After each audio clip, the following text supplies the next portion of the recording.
கொற்றைக்குடைய நேயர்களுக்கு சுப்பிரமணியனின் அன்பு வணக்கம்.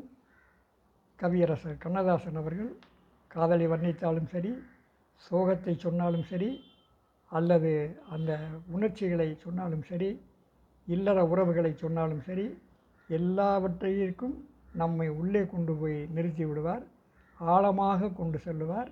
இயற்கையை பேசுகின்ற பொழுதும் அதன் எல்லைக்கே சென்று விடுவார். இங்கே இயற்கையை பற்றி அவர் எழுதிய ஒரு பாடலைத்தான் இன்றைக்கு பார்க்க போகிறோம். இதிலே என்னென்ன சொல் நயங்கள் இருக்கிறது, என்னென்ன இலக்கண நயம் இருக்கிறது என்பதைத்தான் உங்களிடம் நான் எடுத்து காட்டுவதற்காக இந்த பாடலை எடுத்துக்கொண்டேன். முள்ளும் மலரும் என்ற படத்திலே கவியரசர் கண்ணதாசன் எழுதிய ஒரு பாடல். இந்த முள்ளும் மலரும் படத்தை இயக்குனர் மகேந்திரன் அவர்கள் இயக்கினார். ஒரு மிகச்சிறந்த இயக்குனர், நடிகர், கதாசிரியர், தயாரிப்பாளர். அவருடைய படத்திலே வருகின்ற ஒரு பாடல்தான் ஒரு அழகான பாடல். செந்தாழம் பூவில் வந்தாடும் தென்றல் என் மீது மோதுதம்மா, செந்தாழம் பூவில் வந்தாடும் தென்றல் என் மீது மோதுதம்மா, பூவாசம் மேடை போடுதம்மா, பெண் போலே ஜாடை பேசுதம்மா, அம்மம்மா ஆனந்தம், அம்மம்மா ஆனந்தம், வளைந்து நெளிந்து போகும் பாதை மங்கை மோக கூந்தலோ, வளைந்து நெளிந்து போகும் பாதை மங்கை மோக கூந்தலோ, மயங்கி மயங்கி செல்லும் வெள்ளம் பருவனான ஊடலோ, ஆழம் கொடி மேலே கிளி தேன் கனிகளை தேடுது, ஆழம் கொடி மேலே கிளி தேன் கனிகளை தேடுது, ஆசை குயில் பாசை என்று ராகம் என்ன பாடுது, காடுகள் மலைகள் தேவன் கலைகள், செந்தாழம் பூவில் வந்தாடும் தென்றல் என் மீது மோது அம்மா,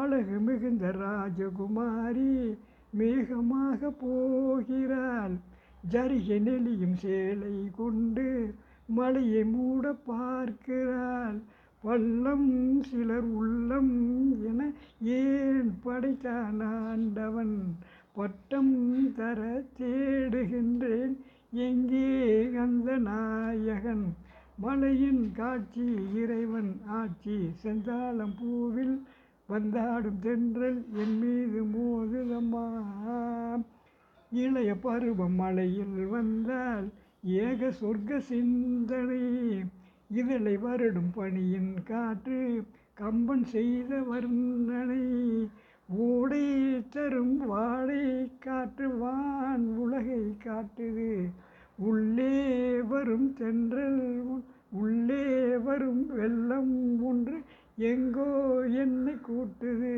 மறவேன் மறவேன் அற்புத காட்சி, செந்தாழம் வில் வந்தாடும் தென்றல் என் மீது மோதுதம்மா என்ற ஒரு அழகான இயற்கையை பற்றிய ஒரு பாடல், குறிஞ்சி பாடல். ஏனென்றால் இது மலை சார்ந்த ஒரு பாடலாக இருக்கின்றது. இந்த பாடலிலே என்னவெல்லாம் கண்ணதாசன் சொல்லியிருக்கார் என்று போகின்ற பொழுது, அந்த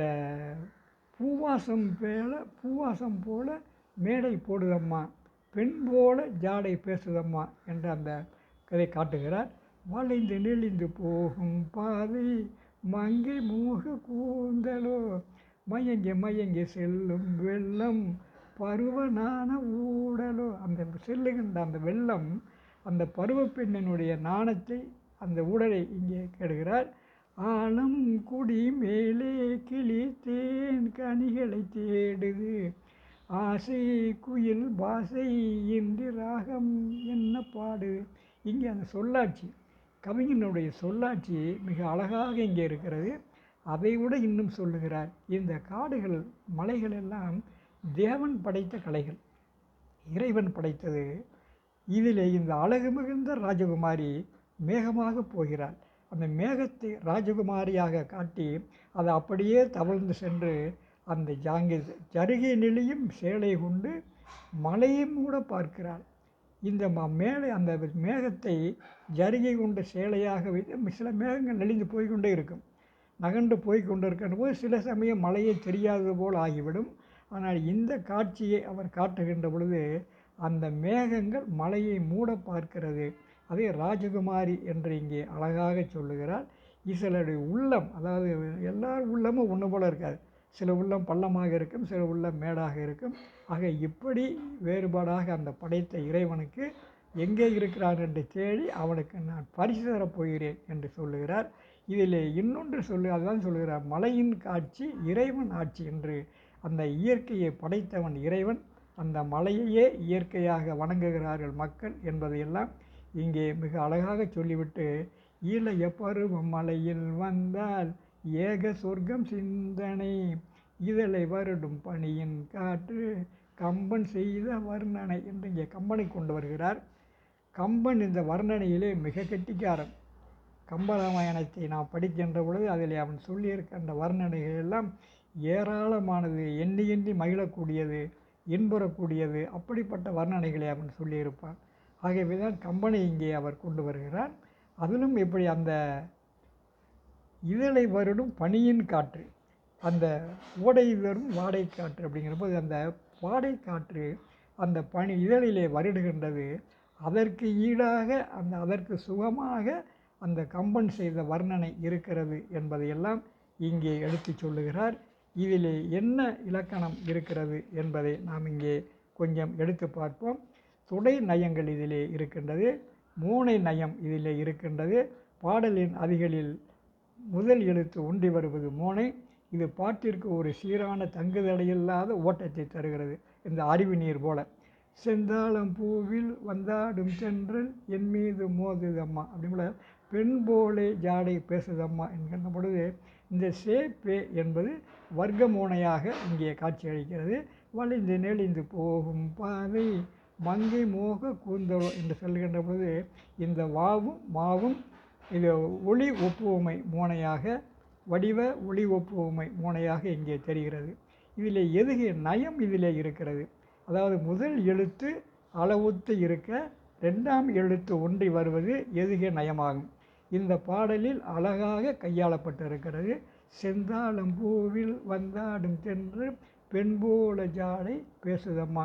அந்த இன் நகர நகர ஒற்றுமை நயம். இது வளைந்து நெளிந்து போகும் பாதை மங்கை மோக கூந்தலோ என்று சொல்லுகிறார். அதிலே வளைந்து அந்த மங்கை என்பது ஐகார ஓசையில் வருகின்ற எதுகையாக இங்கே காட்சியளிக்கின்றது. அதிலே மிக சிறப்பாக இன்னும் இதிலே அந்த இலக்கணங்களை எல்லாம் கண்ணதாசன் அழகாக எடுத்து சொல்லுகிறார். பாடலின் இறுதியிலே வருகின்ற ஒரே மாதிரியான ஓசையோ அல்லது சொல்லோ முடிவது இயைபு நயம் என்று சொல்லப்படும். அது மோதுதம்மா, போடுதம்மா, பேசுதம்மா என்பது அம்மா விகுதி. இந்த கிராமத்து நாட்டுப்புற பாடல்களிலே நிறைய இப்படிப்பட்ட சொற்களை எல்லாம் பார்க்கலாம். இது பாடலுக்கான மென்மையான வடிவத்தையும் தொடர் ஓசை நயத்தையும் இங்கே தருகிறது. அணிநயங்கள் இதில் இருக்கிறதா என்று சொன்னால் உவமை அணி இங்கே இருக்கிறது. இயற்கையின் ஒவ்வொரு அசைவையும் பெண்ணின் உறுப்புகளோடும் குணங்களோடும் ஒப்பிட்டு காட்டுகிறார்.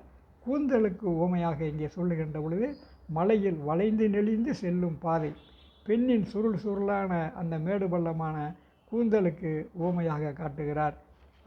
அதுபோல் அதோடு அவர் நிற்கவில்லை. இன்னும் அந்த இதிலே சொல்லுகின்ற பொழுது மிகச்சிறப்பாக அவர் இங்கே இலக்கணத்தை சொல்லி கொண்டு வருகிறார்.